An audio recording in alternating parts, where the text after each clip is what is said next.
بسم الله الرحمن الرحيم. الحمد لله رب العالمين حمد الشاكرين. الصلاة والسلام على سيد الأنبياء والمرسلين سيدنا ونبينا وشفيعنا ومولانا محمد وعلى آله وأصحابه الطيبين الطاهرين. قدرمنو اوریدونکو د ژوند د لارې د خپرونې مینوالو، السلام علیکم ورحمت الله وبرکاته. ستاسو روغتیا او خوشحالي د پاک رب نه غواړم، په دې هیله چې د صحت او عافیت جامې پر تن ولرئ او خوشحالي مو په برخه وي. دا دی زه محمد یاسین فهیم د ژوند د لارې د خپرونې په وړاندې کولو کې ستاسو په خدمت کې یم. زموږ د نن ورځې د خپرونې موضوع بیا هم له مرګه وروسته دویمه نړۍ. درنو اوریدونکو، د امیر المؤمنین سیدنا عمر فاروق رضی الله تعالی عنه مړي. هغه راشد خلیفه چې هغه د دین مرسته کړې وه، د الله رب العزت لپاره یې ځان کړولی و. د مجوسیانو د دولتونو اورونه یې مړه کړي ول. کافران ورته ډېر غصه وو، خو له ټولو نه ډېره غصه ورته د ابولؤلؤ مجوسي وه چې په مدینه کې د نجاري کار کوو او ژرندې به یې جوړولې. دې کافر غلام به له عمر رضی الله تعالی عنه څخه د بدلې اخیستلو لپاره موقع کتلې. یو ورځ دې مجوسي سره امیر المؤمنین عمر فاروق رضی الله تعالی عنه د مدینې په یوه لاره کې مخامخ شو. نو عمر فاروق ترې پوښتنه وکړه، ما اوریدلي چې ته د داسې ژرندې د جوړولو اراده لرې چې هغه به په هوا چلیږي. هغه مجوسي ورته وویلې، ما ستا لپاره د داسې ژرندې د جوړولو فکر کړی چې په ختیځ او لویدیځ کې به خلک خبرې کوي. عمر فاروق رضی الله تعالی عنه خپلو ملګرو ته وکتل او ویل، دی غلام او دی مجوسي ما ته هم دمکي راکړه. دا مجوسي او دا غلام لاړه او داسې خنجر یې جوړ کړه چې دوه سرونه یې او د نیولو ځای په منځ کې و، چې کله هرې لورې پرې ولګېږي نو مړ به شي، او په زهرو یې هم ککړ که په دې تمه که د خنجر د وهلو له امله مړ نه شه نو د زهرو له امله خو به خامخا مړ شي. کله چې دې ظالم دا خنجر جوړ که نو بیا د شپې په تیاره کې راغی او عمر رضی الله تعالی عنه ته د جماعت په یو ګوټ کې پټ شي. په هغه ځای کې ناست چې کله عمر رضی الله تعالی عنه جماعت ته راووت، خلکو ته یې د لمانځه خبر ورکه او بیا د لمانځه لپاره اقامت وشه. امیر المؤمنین رضی الله تعالی عنه مخکې شه او الله اکبر یې وکړه. کله چې عمر فاروق رضی الله تعالی عنه قرائت پیل که نو مجوسي پرې حمله وکړه او د سترګې په رب کې 3 واره ووهه، چې لومړی یې په سینه کې، دویم په څنګ کې او دریم تر نامه لاندې ولګېد. نو عمر رضی الله تعالی عنه چیغه وویسته او پر ځمکه راپرېوت او د الله رب العزت دا وینا به یې تکراروله، وکان امر الله قدرا مقدورا. د الله رب العزت تقدیر پوره کړی شوی دی. عبدالرحمن بن عوف رضی الله تعالی عنه رامخکې شه او خلکو ته یې لمونځ پوره کړ. هغه مجوسي له خپلې چاړې سره د مسلمانانو په صفونو کې والوت چې د مسلمانانو صفونه یې شکول او مسلمانان ښي او چپ لور ته په خپل خنجر وهل، تر دې چې 14 کسان یې ووهل چې په هغوی کې 9 هم شهیدان شول. بیا له خپلې چاړې سره ودرېد چې هیڅوک ورته نږدې کیدی نشي. نو په صحابه و کرامو کې یو کس ورته نږدې ورغی او د هغه پر مخ یې کلکه شړۍ واچوله. نو هغه مجوسي پریشانه شه او پوه شه چې ترې خلاصېدی نشي، نو خپل ځان یې په خپله چاړه باندې ووهه، وینه ترې روانه شوه او مردار شو. امیر المؤمنین حضرت عمر فاروق رضی الله تعالی عنه د بیهوشي په حال کې خپل کور ته لاړ او خلک هم ورسره ژړېدونکي داخل شول او هغه همداسې لاوه چې لمر راوخوت او دا پوښتنه یې کوله آیا خلکو لمونځ کړی دی؟ کله چې عمر رضی الله تعالی عنه په هوش کې راغی نو هغو خلکو ته یې وکتل چې د عمر فاروق رضی الله تعالی عنه په شاوخوا کې ناست او بیا یې ترې لومړنۍ پوښتنه دا وکړه چې آیا خلکو لمونځ کړی دی؟ هغوی ویلې هو ای د مؤمنانو امیره. هغه ویلې الحمدلله د هغه چا اسلام نه پاتې کیږي چې لمونځ یې پرېښی وي. بیا امیر المؤمنین رضی الله تعالی عنه اوبه را اوغوښتې او داسې وکړه او اراده یې وکړه چې پاڅېږي او لمونځ وکړي خو وس یې پرې ونه رسېد. نو د خپل زوی عبدالله لاس یې ونیوه او خپلې شاته یې کېناوه، ځان یې ورته تکیه کړه نو له زخم نه یې وینې روانې شوې. عبدالله ابن عمر وویل ما به د هغه پر زخمونو ګوتې کېښودې خو د هغه زخمونه نه بندېدل، نو زخمونه مو ورته په پټیو وتړل. د سهار لمونځ یې وکړ او بیا یې وویلې ای د عباس زویه تاسو وګورئ چې زه چا ووهلم، چا زما د مرګ اراده وکړه. ابن عباس ورته وویلې ته یو مجوسي مرئی وهلی او بیا یې له تا سره نوره هم لویه ډله ووهله او ځان یې هم وواژه. نو عمر رضی الله تعالی عنه وویلې هغه ذات لره ستاینه ده چې زما وژونکی یې داسې نه دی جوړ کړی چې بیا یې راسره د الله په وړاندې په سجدې کولو استدلال کولی، یعنی مسلمان نه دی، کافر دی. د امیر المؤمنین عمر رضی الله تعالی عنه خواته طبیب راغی چې زخم ته یې وګوري او ویې غوښتل باید معلوم کړي چې زخم یې کلمو او معدې ته رسېدلی او که نه. نو دی طبیب او ډاکټر عمر رضی الله تعالی عنه ته اوبه ورکړې چې خرما ورسره هم ګډې شوې وې. نو اوبه یې په خولې ننوتې او خېټه کې په زخمونو راووتې. نو طبیب ګمان وکړه چې دا ګڼې وینه او زوې دي چې له زخمونو راووتې، نو شودې یې راوغوښتلې هغه یې پرې وڅکلې. عمر رضی الله تعالی عنه چې کله شیدې وڅکلې هغه هم تر نامه لاندې د زخم نه راووتلې.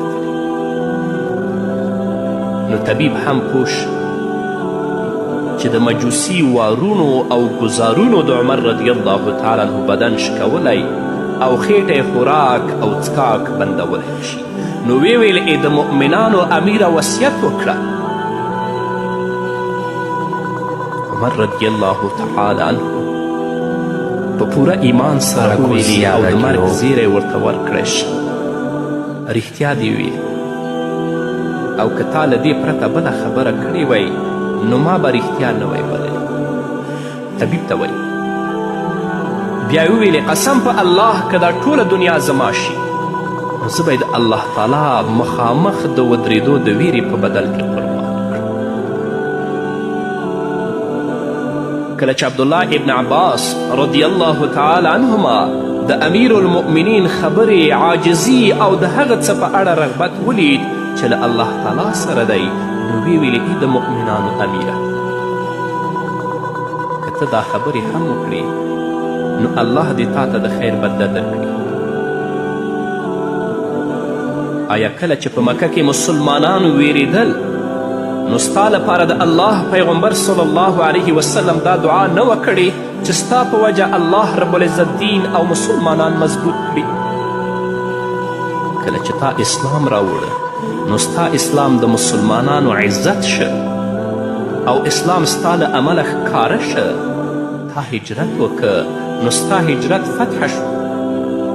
پر دې سربیره له هیڅ یوې داسې غذا څخه وروسته شوی هم نه چې محمد رسول الله صلی الله علیه وسلم پکې حاضري کړې.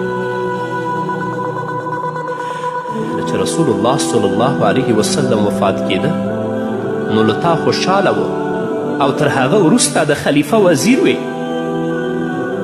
هغه چې مړ کېده او وفات کېده یعنی ابابکر نو هغه هم له تا نه خوشحاله و او تر هغه وروسته د خلافت بوج ستا په سر واچول شي نو الله تعالی ستا له امله کارونه آباد کړل، مالونه یې راجمع کړل، دښمن یې در باندې وشاړه او بیا یې ستا خاتمه په شهادت کړه، نو ستا دې مبارک. دا د ابن عباس رضی الله تعالی عنهما خبرې وې چې عمر فاروق رضی الله تعالی عنه ته وکړي. کله چې عبدالله ابن عباس خپلې خبرې پوره کړې نو حضرت عمر رضی الله تعالی عنه وفرمایل ما کینوئ. کله چې کیناست نو ابن عباس ته یې وویلې دا خبرې بیا وکړه. کله چې ابن عباس رضی الله تعالی عنه دا خبرې بیا وکړې نو ویې ویل قسم پر الله هغه کس یقیني دوکه شوی دی چې تاسې دوکه کوئ. بیا عمر ابن عباس رضی الله تعالی عنه ته وکتل او ورته ویلې آیا په هغه ورځ به ته د دې خبرو ګواهي زما لپاره ورکړې چې له الله رب العزت سره مخامخ شي؟ عبدالله ابن عباس رضی الله تعالی عنهما ورته ویلې هو. عمر رضی الله تعالی عنه خوشحاله شو نو ویې ویل ای الله تا لره ستاینه ده. بیا خلک راغلل نو د عمر رضی الله تعالی عنه ستاینې کولې او رخصتونه به یې اخیستل. یو ځوان راغی د امیر المؤمنین رضی الله تعالی عنه خواته کېناست نو ورته ویلې ای د مؤمنانو امیره تا له محمد رسول الله صلی الله علیه وسلم سره ملګرتیا کړې ده او تر هغه وروسته درته ولایت سپارل شوی په هغې کې د هم پوره انصاف کړی او اوس درته شهادت میلاو شه. نو عمر رضی الله تعالی عنه ورته ویلې زه دا خوښوم چې د خلافت له عهدې څخه څوکه په څوکه ووځم چې نه یې پر ما څه وي او نه زما لپاره وي. کله چې هغه ځوان بیرته روان شه لونګې پر ځمکه راښکه نو عمر رضی الله تعالی عنه ورته ویلې دا هلک بیرته راولئ، دا ځوان بیرته راولئ. هغه چې راغی نو عمر رضی الله تعالی عنه ورته د نصیحت په مخه ویلې ای وراره جامې دې پورته کړه ځکه چې په دې سره به ستا جامې هم پاکې ساتل کیږي او له الله رب العزت څخه د ویرې نښه هم ده، یعنې د تقوا نښه ده.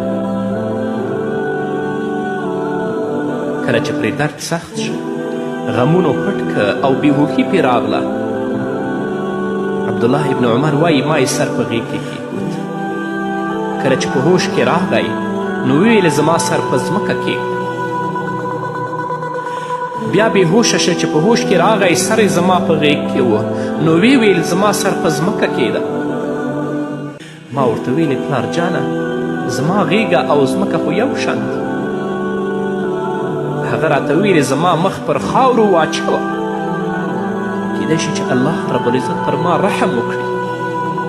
کله چې زما روح واخیستل شي نو زر مې قبر ته ښکته کړئ ځکه دا به یا خیر وي چې تاسې ورته ورمخکې کړئ او یا به شر وي چې له خپلو څټونو نه یې ښکته کړئ. بیا یې وفرمایل که عمر ته بښنه ونه شي نو دا او د ده مور به هلاک شي. بیا د امیر المؤمنین رضی الله تعالی عنه سا راتنګه شوه، زنکدن یې سخت شه، سا یې وخته او بیا د خپلو دوو ملګرو په څنګ کې دفن شه د محمد رسول الله صلی الله علیه وسلم او د امیر المؤمنین ابابکر صدیق رضی الله تعالی عنه په څنګ کې. خو قدرمنو اوریدونکو عمر بن خطاب وفات شه خو په حقیقت کې داسې انسانان نه وي مړه ځکه چې هغه ډیر نیک عملونه کړي، درجې لوړې شوي دي. په قبر کې ورسره د قرآن کریم قرائت، تلاوت او د الله له ویرې ژړا ملګرې ده. د ځان له والي پر مهال ورسره لمونځ آشنایي کوي، جهاد یې مرتبې لوړوي. که په دنیا کې لږ شان ستړی شه خو په آخرت کې د ډیر عمر لپاره په آرام کې شه. پر دې سربیره نبی کریم صلی الله علیه وسلم په هغه لسو صحابو کې شمیرلی دی چې په ژوندون یې ورته د جنت زیری ورکړی و. محمد رسول الله فرمایي یو ځل ما په خوب کې ځان په جنت کې ولید چې پام مې وکه نو په جنت کې د یوې ماڼۍ په خوا کې یوې ښځې اودس کوه. ما پوښتنه وکړه چې دا ماڼۍ د چا ده؟ ملائکو راته ویلې دا د عمر ده.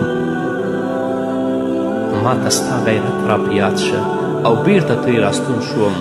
عمر رضی الله تعالی عنه وژړل او ویل ای د الله پیغمبره آیا پر تا به هم ما غیرت نیسي چې عمر مري محمد رسول الله مري په تا به مرګ نه راځي راځه ورته تیاری ونیسه نور به م واورو قدرمنو اوریدونکو بیا هم زموږ سلامونه ومنئ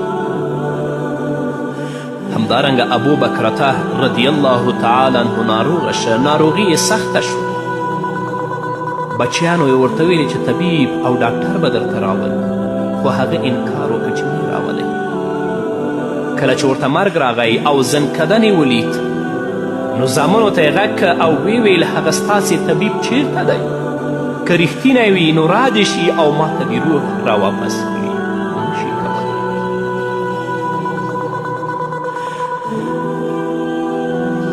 همدارنګه عامر بن زبیر رضی الله تعالی عنه د مرګ په بستره پروت د ژوند ساګانې یې شمیرلې او د کورنۍ غړي یې خواته ژړېدونکي ناست کله چې ورباندې د مرګ سختۍ راډېرې شوې د ماښام اذان یې واورېد او دغه دی چې ساه یې خیږي نو خوا او شا خلکو ته یې ویلې ما بوځئ هغوی ورته ویلې چیرته دې بوځو ده وویلې جومات ته هغوی ورته ویلې ته څنګه جومات ته ځې چې حالت دې دومره سخت دی د زنکدن په حالت کې هغه ورته وفرمیل سبحان الله زه به آذان اورم او بیا به یې قبولوالی نه کوم ما بوځئ هغوی عامر بن زبیر په 2 کسه جومات ته یوړ له امام سره یو رکعت وکړه او په سجده کې ترې ساه وخته هو عامر بن زبیر د سجدې پر مهال وفات شو خو هر څوک چې لمونځ کوي او د الله تعالی په اطاعت کې صبر کوي نو الله رب العزت ترې د مړینې پر مهال خوشحالیږي ته چې آذان اورې روغ رمټ یې کور دې د جماعت په خوا کې دی جمع ته نه ځې لمانځه ته نه ځې ستا جواب به الله ته څه وي نیکانو به د مرګ پر مهال پر دې خبره ډیر افسوس کوه چې له نیکو اعمالو څخه جلا شو دا به یې خوښوله که ژوند یې اوږد شي نو د درجو د اوچتوالي او د نیکیو د ډیروالي لپاره به له ځان سره توښه واخلي موږ ژوند ته د دې لپاره خوشحاله یو چې عیش او عشرت وکړو خو هغوی به ژوند ته د دې لپاره خوشحاله ول چې ډېر عبادت وکړي د درجو د اوچتوالي او د نیکیو د ډیروالي لپاره له ځان سره توښه واخلي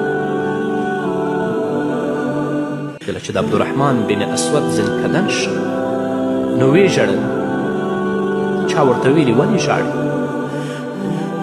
تا خو دا نیکیانې کړي دا نیکیانې دې کړي دا نیکیانې دې کړي یعنی د هغه عبادت او خشوع ورته یاده کړه نو عبدالرحمن بن اسود وفرمیل قسم پر الله زه د لمنځونو او د روژو په جدایي ژاړم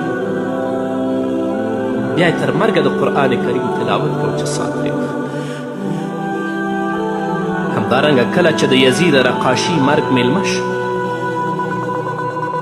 نو په ژړا شه او ویې ویلې یزیده چې ته مړ شې نو لمونځ به دې څوک کوي روژه به دې څوک نیسي او له ګناهونو څخه به در لره بښنه څوک غواړي او بیا د شهادت کلمه وویله او ساه یې وخته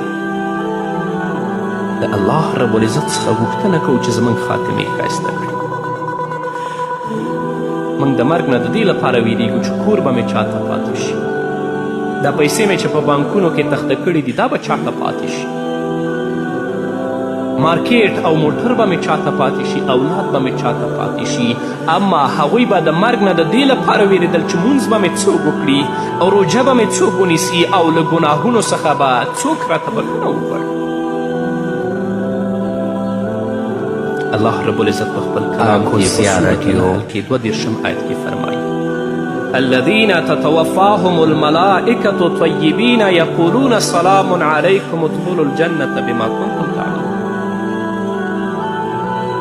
هغه خلک چې ملائک ترې ساه اخلي په داسې حال کې چې پاک وي نو ملائک ورته وایي پر تاسې د سلامتیا وي جنت ته داخل شئ د هغه عملونو په سبب چې تاسې په دنیا کې نو مرګ د لوی او کوچني ترمنځ توپیر نه کوي په پاچا، وزیر او امیر او تاجر نه پیژني. خو ځینې پاچایانو د زنکدن پر مهال نصیحتونه کړي دي. هارون رشید د هغه پاچا و چې په ډیره ځمکه یې پاچایي کوله او ځمکه یې د خپلو لښکرو نه ډکه کړې وه. سر به یې پورته که، وریځې ته به یې وکتل او وبیل چې هر ځای دې خوښه وي باران وکړه. که په هند یې کوې که په چین یې کوې، ځکه قسم په الله چې ته په هر ځای کې باران کوې نو هغه به زما د پاچایي برخه وي. یوه ورځ هارون رشید د ښکار لپاره په چکر ووت. نو په لاره کې په یو سړي ورتیر شه چې بهلول نومېده. نو هارون ورته ویلې بهلوله نصیحت راته وکړه. بهلول ورته ویلې د مؤمنانو امیره، له محمد رسول الله څخه ستا تر پلاره پورې نیکونه څه شول؟ هارون رشید ورته وفرمیل هغوی مړه شول. بهلول بیا ورته ویلې د هغوی ماڼۍ او ودانۍ څه شوې؟ هارون رشید ورته ویلې ماڼۍ یې دا دي. بهلول بیا ترې پوښتنه وکړه قبرونه یې چیرته دي؟ هارون رشید ورته وویلې قبرونه یې دا دي. بهلول بیا ورته وایي دا یې ماڼۍ دي او دا یې قبرونه دي. نو دې ماڼیو ورته په قبرونو کې څه ګټه ورسوله؟ هارون رشید ورته ویلې رښتیا دې ویلې، نور څه هم راته ووایه. بهلول ورته وایي په دنیا کې خو ستا ماڼۍ ډېرې پراخې دي، خو کاش چې تر مرګه وروسته دې قبر هم پراخ وي. هارون رشید وژړل او ویل نور هم راته ووایه. بهلول ورته وایي دا منم چې ته د کسرا د خزانو واکمن او الله تا ته ډېر عمر درکړی، خو په دې څه؟ آیا قبر د هر ژوندي انتها نه ده؟ او تر مرګ وروسته به در څخه د دې هر څه پوښتنه کیدی شي؟ هارون رشید ورته وایي ولې نه؟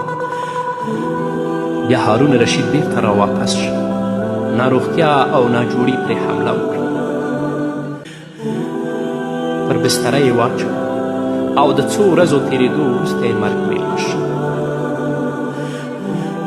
کله چې زمکدن شو نو خپلو لښکرو او څوکیدارانو ته یې غږ وکړ زما لښکر یې راټولې کړي.